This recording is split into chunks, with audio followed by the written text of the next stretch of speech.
बिस्मिल्लाहिर्रहमानिर्रहीम अस्सलाम वालेकुम। तो बेंजीन के इलेक्ट्रोफिलिक सब्स्टिट्यूशन रिएक्शन हमने स्टार्ट किए थे। 2 रिएक्शंस हमने पढ़ लिए थे with mechanism nitration and halogenation. आज की इस वीडियो में हम मज़ीद 3 रिएक्शंस को डिस्कस करने जा रहे हैं जो कि एग्जामिनेशन पॉइंट ऑफ व्यू से भी बहुत ही इंपॉर्टेंट है। उसमें एक हम सल्फोनेशन को डिस्कस करेंगे और फिर 2 फ्रीडल क्राफ्ट रिएक्शन है, फ्रीडल क्राफ्ट अल्काइलेशन और फ्रीडल क्राफ्ट एसाइलेशन। चूँकि एग्जामिनेशन पॉइंट ऑफ व्यू से ये बहुत ही इंपॉर्टेंट है तो इसलिए ज़रा आपने इनको गौर से समझना है कि इलेक्ट्रोफाइल कैसे जनरेट होता है, इलेक्ट्रोफाइल कौन सा होता है, मैकेनिज्म इन रिएक्शंस का किस तरह से होगा। तो पहले हम सल्फोनेशन को डिस्कस करते हैं कि सल्फोनेशन ऑफ बेंजीन क्या होती है। Introduction of sulphonic acid group. Sulphonic acid group होता है SO3H। SO3H इस ग्रुप को हम कहते हैं sulphonic acid group. Sulphonic acid group.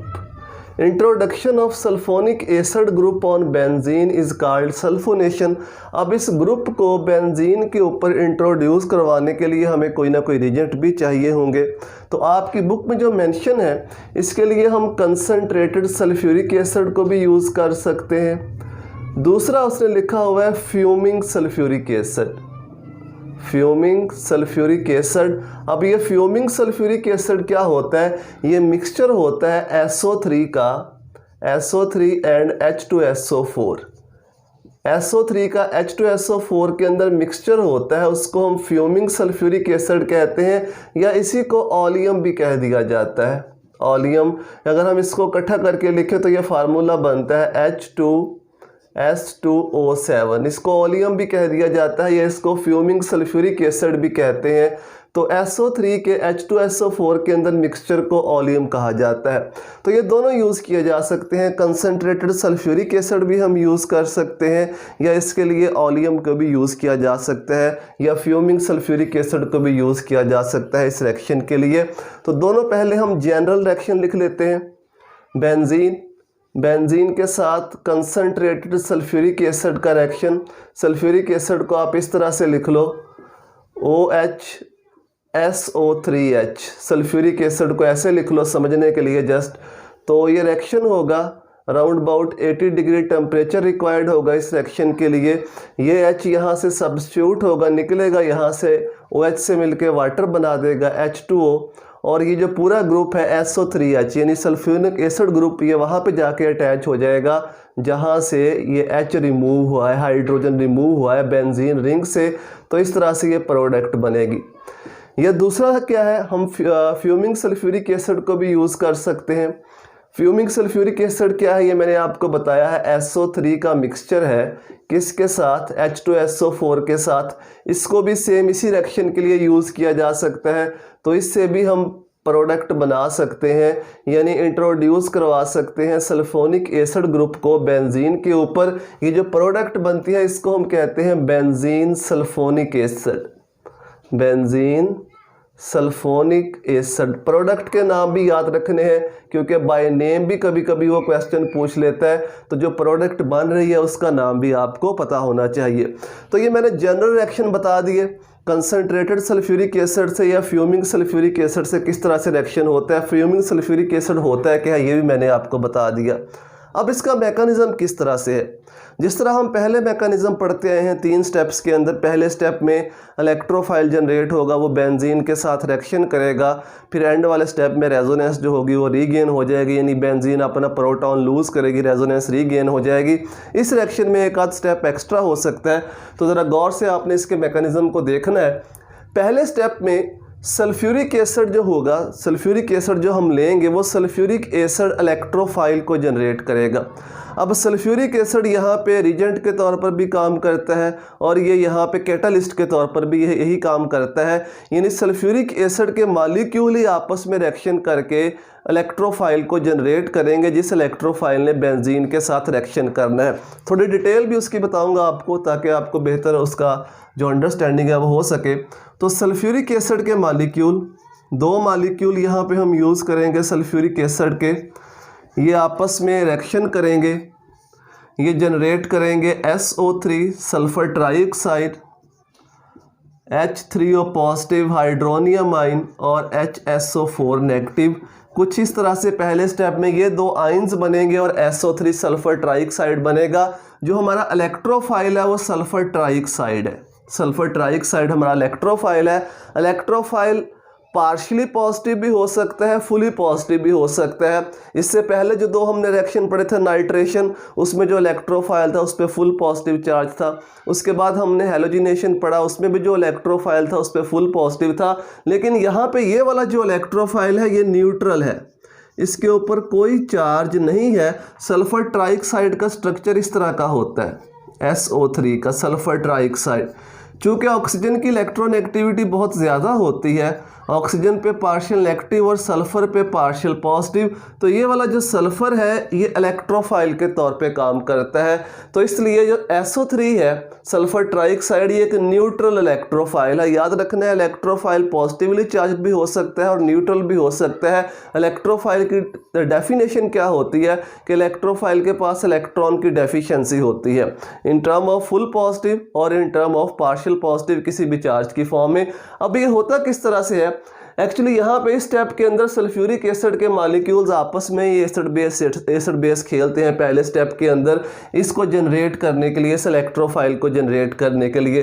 तो ये किस तरह से एसिड बेस खेलते हैं, एक सल्फ्यूरिक एसिड अपना प्रोटॉन देता है, दूसरा सल्फ्यूरिक एसिड उस प्रोटॉन को एक्सेप्ट करता है। यहाँ पे इसको लिख लेते हैं, सपोज ये एक सल्फ्यूरिक एसिड का मॉलिक्यूल है SO3H, इसको ऐसे लिख लो, और दूसरा सल्फ्यूरिक एसिड का मॉलिक्यूल इसको HSO4 लिख लेता हूँ। इसने H2SO4 ने अपना एक प्रोटॉन इसको दे दिया, इस मॉलिक्यूल को, H2SO4 के दूसरे मॉलिक्यूल को, यहीं पे मैं उसे लिख लेता हूँ। तो इस ऑक्सीजन पे आ जाएगा पॉजिटिव चार्ज। दो मॉलिक्यूल है H2SO4 के, एक ने प्रोटॉन दिया, दूसरे ने प्रोटॉन को एक्सेप्ट किया। जिसने प्रोटॉन दिया उस पर नेगेटिव आ गया, जिसने प्रोटॉन को एक्सेप्ट किया ऑक्सीजन के साथ आगे लगा ऑक्सीजन पे पॉजिटिव चार्ज। अब ऑक्सीजन ने अपना पॉजिटिव ख़त्म करना है तो ये यहाँ से बॉन्ड ब्रेक कर लेगा, ऑक्सीजन वाटर की फॉर्म में यहाँ से अलग हो जाएगा, ये बन जाएगा H2O वाटर, ये बन जाएगा SO3H। यहाँ पे आ जाएगा पॉजिटिव क्योंकि दोनों इलेक्ट्रॉन इसके पास जा रहे हैं ऑक्सीजन के पास, तो उस पर पॉजिटिव, और HSO4 नेगेटिव, ये ऐसे ही रहेगा HSO4 नेगेटिव।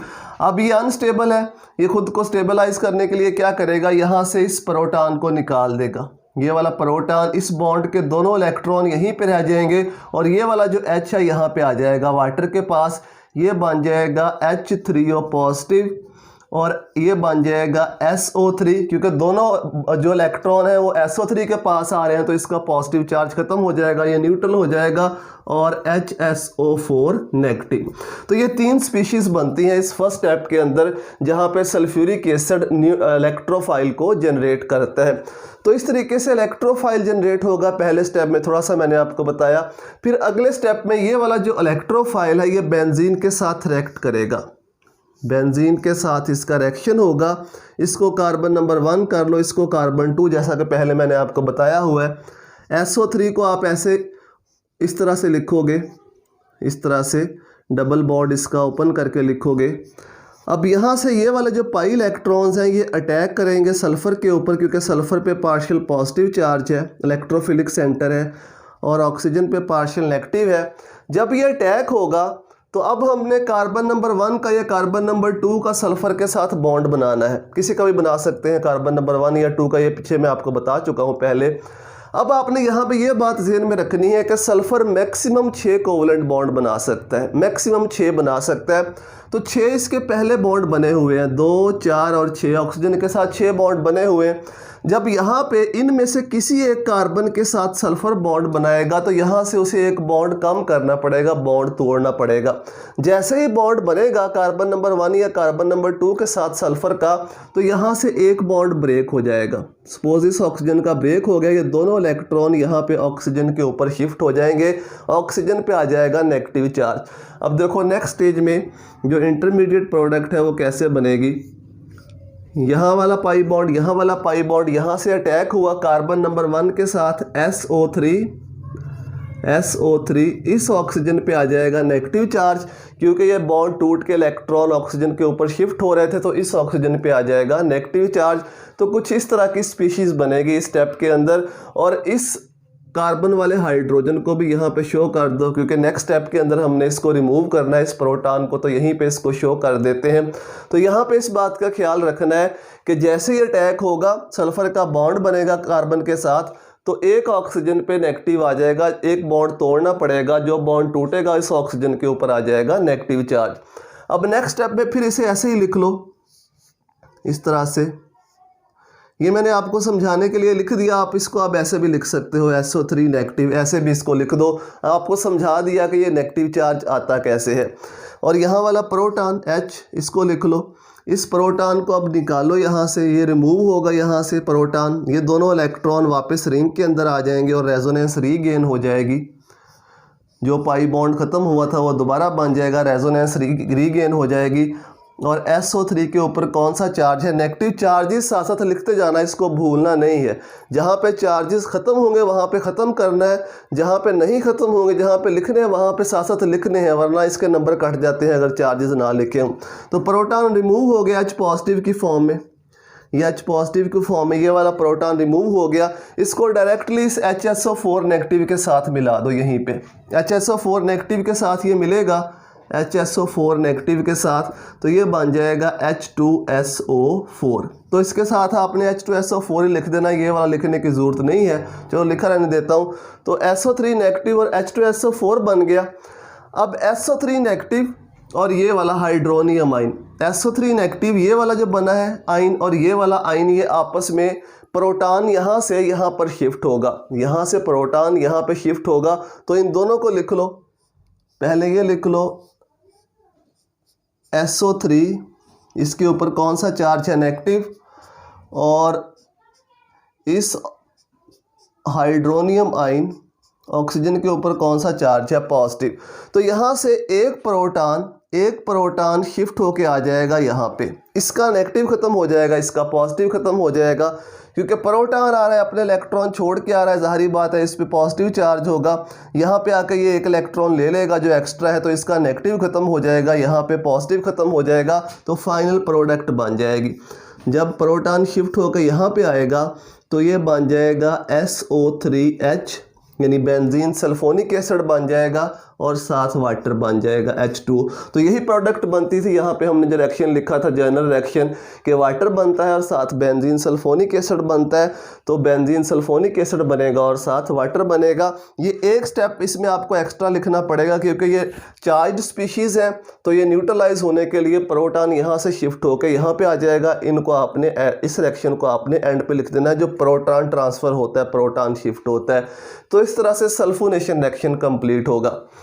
फिर से एक दफ़ा देख लो, पहले स्टेप में सल्फ्यूरिक एसिड की मदद से इलेक्ट्रोफाइल जनरेट होता है। सल्फ्यूरिक एसिड के मॉलिक्यूल आपस में रिएक्ट करते हैं, आपस में एसिड बेस का रिएक्शन होता है, एसिड बेस आपस में रिएक्ट करते हैं और इस तरह से इलेक्ट्रोफाइल जनरेट होता है। ये वाला इलेक्ट्रोफाइल बेंजीन से रिएक्शन करता है तो ये नेगेटिव आइन बनता है, ठीक है। ये नेगेटिव आइन इस हाइड्रोनियम आइन से प्रोटॉन को लेता है तो ये न्यूट्रलाइज हो जाते हैं, ये वाटर बन जाता है और ये बेंजीन सल्फोनिक एसिड बन जाता है।